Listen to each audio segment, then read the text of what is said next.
Jangan lupa subscribe YouTube channel Metro TV News dan jangan lupa nyalakan notifikasinya.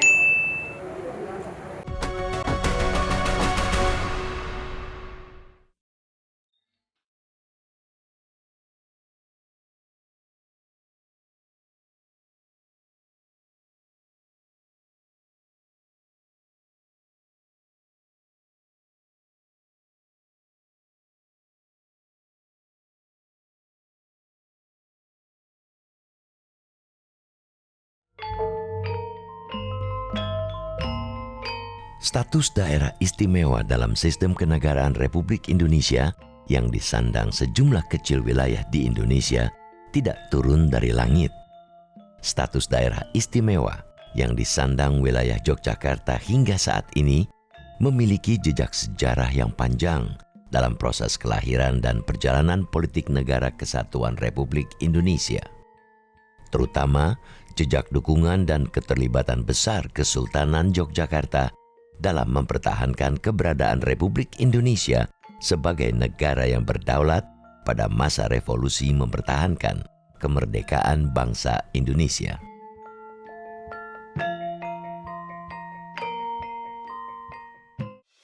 Daerah Istimewa Yogyakarta atau DIY adalah provinsi tertua kedua di Indonesia setelah Jawa Timur.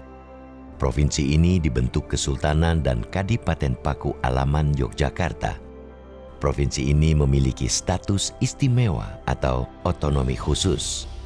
Status ini merupakan warisan dari zaman sebelum kemerdekaan bangsa Indonesia dan telah diakui dunia internasional. Bicara tentang keistimewaan Jogja itu kan sebetulnya sejak di era penjajahan dulu statusnya sudah istimewa sebagai di era Belanda ada special gebied ya. Kemudian di zaman Jepang itu sebagai daerah yang khusus ya, koti ya. Nah, setelah bergabung dengan Indonesia itu mendapatkan status khusus dari pemerintah negara RI menjadi daerah yang istimewa. Kemunculan Kesultanan Yogyakarta sebagai sebuah negara tradisional merupakan konsekuensi atas konflik internal yang menimpa Kerajaan Mataram.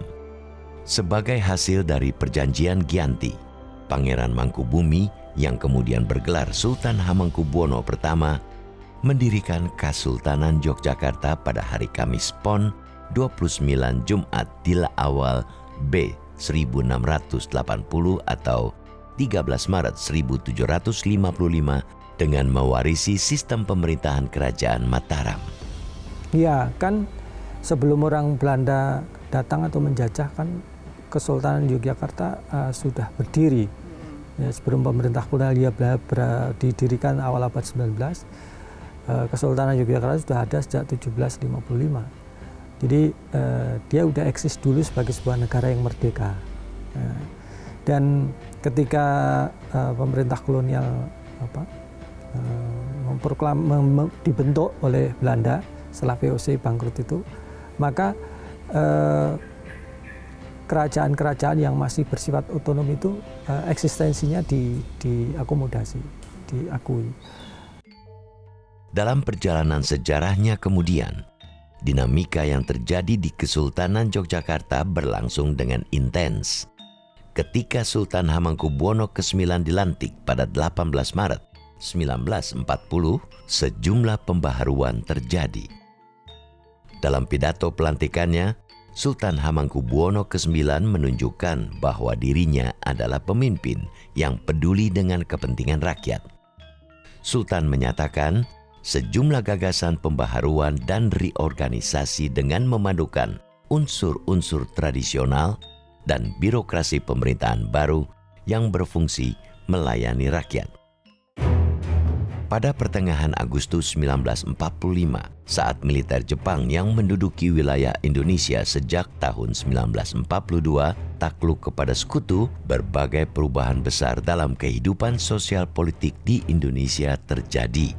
Saat Soekarno dan Hatta atas nama bangsa Indonesia memproklamirkan kemerdekaan Indonesia pada tanggal 17/1945, Sultan Hamengkubuwono ke-9 langsung mengirim telegram ucapan selamat atas kemerdekaan Indonesia pada Soekarno, Hatta.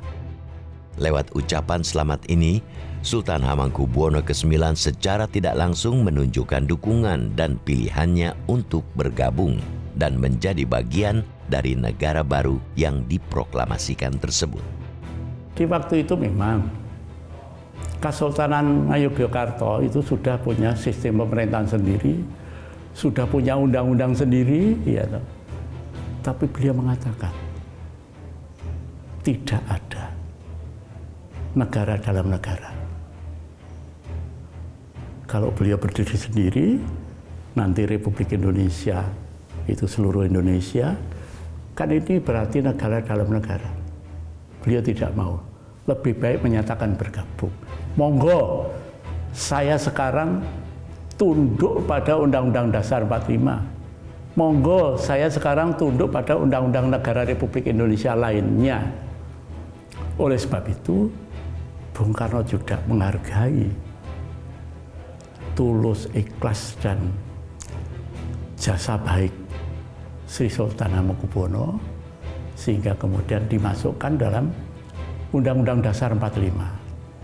Pasal 18B yang menyatakan negara mengakui dan menghormati adanya satuan daerah yang bersifat istimewa.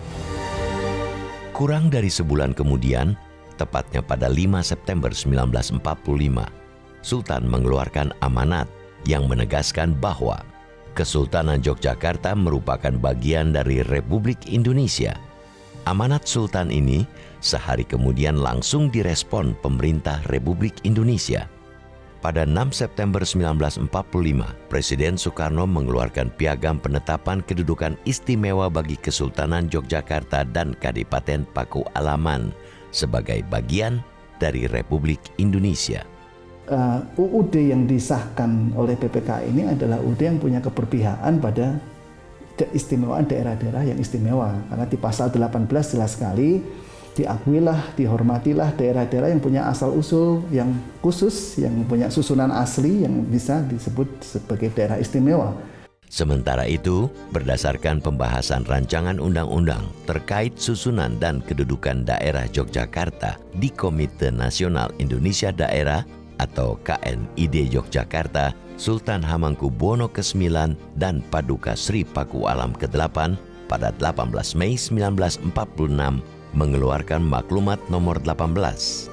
Maklumat yang dikeluarkan dengan persetujuan BPDPR Yogyakarta ini merupakan realisasi dari keputusan Sidang KNI Daerah Yogyakarta pada 24 April 1946. Sebelumnya, dalam sidang pertamanya DPRD Yogyakarta yang dibentuk pasca pembubaran KNID Yogyakarta mengesahkan rencana maklumat nomor 18, di mana dalam maklumat ini nama daerah istimewa Yogyakarta secara resmi digunakan untuk menandai bersatunya dua monarki, yakni Kesultanan dan Pakualaman dalam sebuah daerah istimewa. Jadi dalam panitia persiapan kemerdekaan kan republik, wilayah republik dibagi 8 provinsi. Nah, semua provinsi ini sudah ada gubernurnya. Seperti tapi Sultan Yogyakarta tetap tidak menjadi bagian daripada itu karena status istimewanya itu. Republik yang baru berdiri, yang sedang digoyang dan terus digoyang, dan ketika di zaman RIS itu berpotensi untuk berpecah belah. Tapi kekuatan Yogyakarta itu menjadi magnet.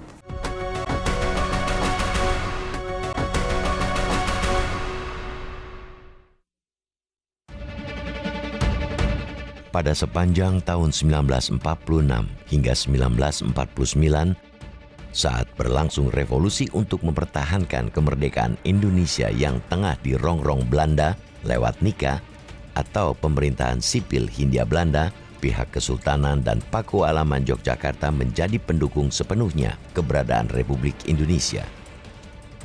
Setelah menyatakan, ya, jadi pihak Kesultanan dan Pakualaman menyatakan mendukung, bergabung, dan menyatakan sebagai daerah istimewa, tapi juga membuktikan bahwa itu bukan omong kosong, bukan sekedar bergabung untuk cari selamat, enggak loh.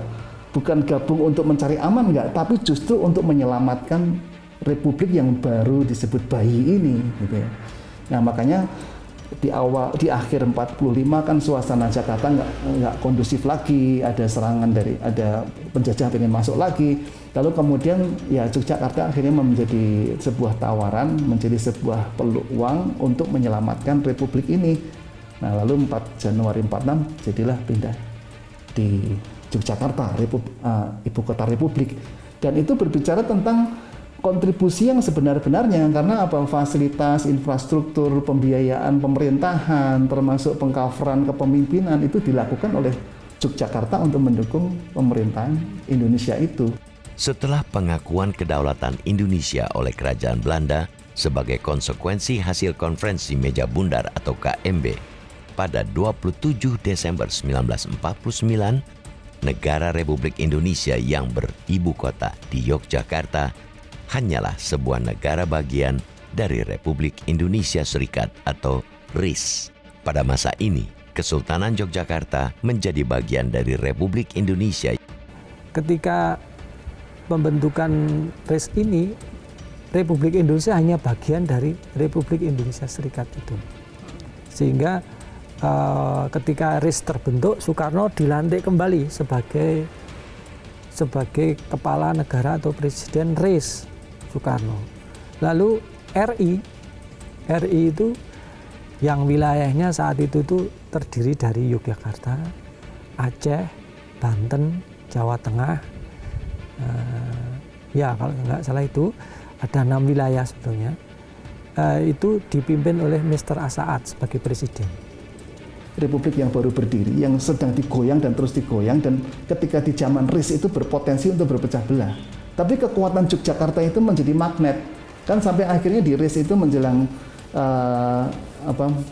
April, Mei di tahun 50 itu kan kemudian bergabung, masing-masing bergabung. Akhirnya kan tinggal menjadi 3 negara bagian waktu itu, Republik Indonesia yang ada di Yogyakarta, kemudian ada Indonesia Timur, kemudian di Sumatera kan tinggal itu, dan akhirnya ada konferensi yang akhirnya menyatukan kembali, semua sepakat untuk kembali menjadi NKRI, dan itu salah satu kekuatan pengaruh dari Yogyakarta.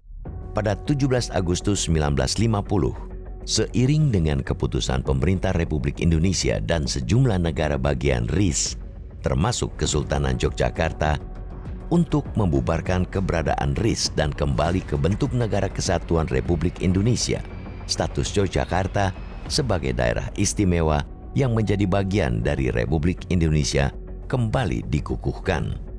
Saat itu, lewat perilisan Undang-Undang Nomor 3 Tahun 1950 yang kemudian diubah dengan Undang-Undang Nomor 19 Tahun 1950, pemerintah Republik Indonesia secara tegas menyatakan Yogyakarta sebagai daerah istimewa setingkat provinsi, namun bukan sebuah provinsi.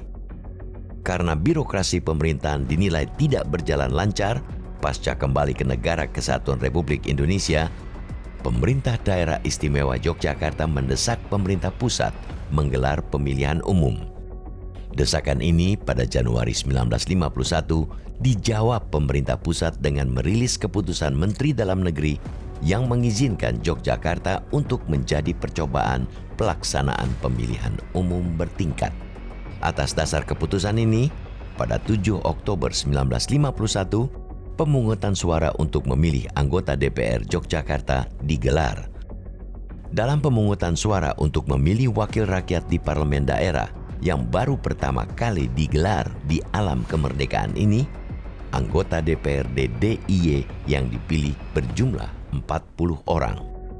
Tahun-tahun itulah tahun-tahun percobaan demokrasi di Indonesia, dan itu butuh trial and error juga ya. Dan di situ Yogyakarta menjadi demplot ya, menjadi percontohan tentang demokrasi dalam hal ini pemilihan legislatif. Ini menjadi satu contoh bagi nasional untuk pemilu bisa diadakan karena ada contohnya di Yogyakarta. Pada tanggal 1 September 1965, pemerintah mengeluarkan Undang-Undang Nomor 18 Tahun 1965 tentang pemerintah daerah. Dalam undang-undang ini, Yogyakarta dijadikan sebuah provinsi dan bukan lagi daerah setingkat provinsi. Sejalan pelaksanaan undang-undang ini, semua daerah swapraja yang ada di Indonesia dihapuskan. Namun Yogyakarta saat itu menjadi satu-satunya bekas swapraja yang diakui oleh pemerintah pusat. Swapraja itu hilang setelah tahun 60 kan, demokrasi terpimpin. Mulai dihilangkan tahun 59 dan 60. Nah, satu-satunya yang tidak dihilangkan itu ya Sultan Jogja, Kesultanan Jogja yang tetap keistimewaan. Ada 2 wilayah istimewa tapi berbeda yaitu Yogyakarta berdasar sistem kesultanannya dan dukungannya pada Republik. Aceh berdasarkan latar belakang budaya dan agama. Jadi kalau Jogja itu punya keistimewaan, kemudian penduduknya itu juga punya kontribusi terhadap NKRI, itu sangat didukung sekali oleh pemerintah provinsi daerah istimewa Yogyakarta.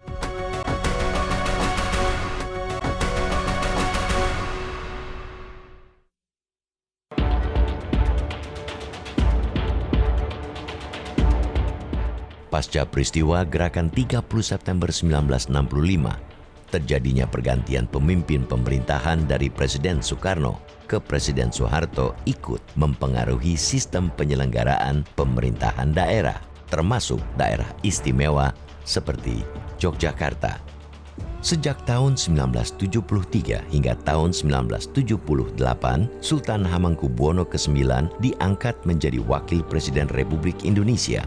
Karena jabatan barunya ini, Sultan tidak bisa aktif mengurusi daerah istimewa Yogyakarta, sehingga urusan pemerintahan sehari-hari dijalankan oleh Sri Paduka Paku Alam ke-8. Sementara itu, lahirnya Undang-Undang Nomor 5 Tahun 1974 tentang pokok-pokok pemerintahan daerah yang mendefinisikan desentralisasi sebagai penyerahan urusan pemerintahan dari pemerintah atau daerah tingkat atasnya kepada daerah, ikut mempengaruhi keistimewaan bagi daerah istimewa seperti Yogyakarta. Penyeragaman kedudukan pemerintah daerah ini kurang memberikan pertimbangan terhadap kearifan lokal dan keberagaman latar belakang tiap daerah. Selain itu, peraturan baru ini juga kental nilai-nilai sentralistik. Hal ini bisa dilihat melalui berbagai macam aturan pengawasan yang ditetapkan. Penyeragaman juga membuat eksistensi daerah istimewa dalam NKRI yang diakui dalam pasal 18 Undang-Undang Dasar 1945 menjadi banyak dipertanyakan. Melihat keistimewaan Yogyakarta semakin kabur, DPRD DIY menyatakan pendapat dan kehendaknya agar sifat dan kekedudukan istimewa Yogyakarta perlu dilestarikan sesuai Undang-Undang Dasar 1945 dan isi serta maksud Undang-Undang Nomor 3 Tahun 1950. Saat Sultan Hamengkubuwono ke-9 wafat pada 1988, pemerintah pusat tidak mengangkat Sultan Hamengkubuwono ke-10 sebagai gubernur definitif, melainkan menunjuk Sri Paduka Paku Alam ke-8 yang kala itu menjabat wakil gubernur sekaligus wakil kepala daerah istimewa, menjadi pejabat gubernur sekaligus kepala daerah istimewa. Pada saat terjadi aksi gerakan reformasi pada tanggal 20 Mei 1998 atau sehari sebelum pengunduran diri Presiden Soeharto, dalam sebuah acara Pisowanan Agung, Sultan Hamengkubuwono ke-10 dan Sri Paduka Paku Alam ke-8 mengeluarkan maklumat untuk mendukung gerakan reformasi secara damai. Keistimewaan Yogyakarta ini di dalam perjalanannya adalah keistimewaan yang ikut mendukung pertumbuhan negara ini menjadi lebih baik. Itu bisa kita lihat sekali dalam sejarah ya. Nah, kita melihat kembali di tahun 98, itu Jogja pula yang menjadi barometer di Indonesia kan, sehingga ada gerakan massal pada waktu itu yang disebut Pisowanan Ageng, yang itu adalah ya kolaborasi antara raja dan rakyat sebetulnya, manunggaling Kaulon Gusti untuk menggulirkan, mendukung reformasi. Nah, sehingga kita melihat alur kehadiran Yogyakarta dan eksistensi Yogyakarta di dalam RI ini adalah dalam rangka yang menyelamatkan, membangun, Kalau salah berarti dikembalikan ke arah yang benar, lebih ke situ. Masih di tahun 1998, beberapa bulan setelah acara Pisowanan Agung, Sri Paduka Paku Alam ke-8 meninggal dunia. Meski sempat terjadi kekosongan hukum karena Undang-Undang Nomor 5 Tahun 1974 tidak mengatur suksesi Gubernur DIY atas desakan rakyat, Sultan Hamengkubuwono ke-10 ditetapkan pemerintah pusat sebagai gubernur sekaligus kepala daerah istimewa. Sepanjang era reformasi, silang pendapat dan pro kontra terkait status keistimewaan daerah Yogyakarta dan jabatan gubernur dan wakil gubernur DIY berkali-kali muncul. Di tengah silang pendapat masyarakat, pada 7 April 2007, Sri Sultan Hamengkubuwono ke-10 sempat mengeluarkan pernyataan tidak bersedia lagi dipilih sebagai gubernur setelah masa jabatannya selesai pada tahun 2008.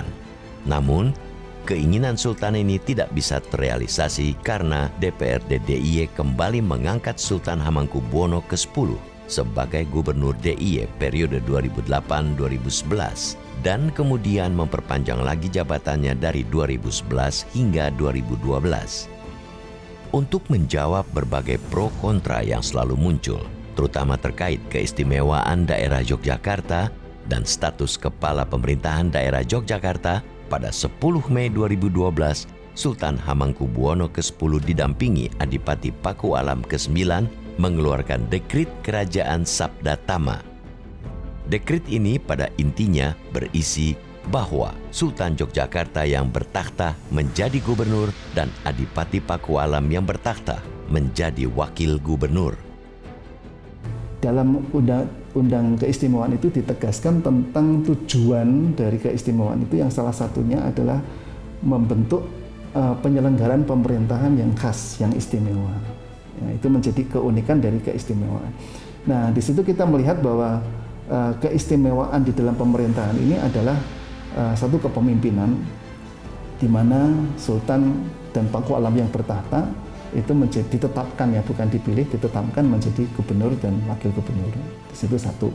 Kemudian keistimewaan ini memungkinkan, ya, karena faktor kepemimpinan ini memungkinkan Yogyakarta dibangun sistem pemerintahannya berbasis kearifan lokal. Ya. RI itu terdiri atas 34 provinsi sekarang ini, sehingga seluruh provinsi yang ada di Republik ini harus punya ketahanan daerah yang tinggi, nanti berakumulasi menjadi sebuah ketahanan nasional. Untuk memecah belah Indonesia itu memang berawal dari provinsi-provinsi. Jadi provinsi itu harus kuat, ya, termasuk provinsi daerah istimewa Yogyakarta harus kuat terhadap unsur-unsur atau elemen-elemen yang ingin memecah Republik NKRI ini tadi. Nah, jadi kalau Jogja itu punya keistimewaan, kemudian penduduknya itu juga punya kontribusi terhadap NKRI, itu sangat didukung sekali oleh pemerintah provinsi daerah istimewa Yogyakarta. Hingga kini, status keistimewaan daerah Yogyakarta, terutama dari aspek sistem pemerintahan, masih bertahan dan mendapat dukungan masyarakat Yogyakarta. Dan sejarah dengan segala dinamikanya yang akan menguji sampai kapan status ini akan melekat pada kota dan wilayah yang istimewa ini. Ada dua hal, tergantung kepada masyarakat Jogja sendiri dan tergantung kepada pemerintah pusat. Nah, dewasa ini kedua belah pihak masih sepakat. Pemerintah pusatnya mengatakan iya, masyarakatnya juga masih tetap mendukung, memberikan dukungan kepada sistem kesultanannya, dan mereka menganggap itu sebagai sesuatu yang khas. Metro TV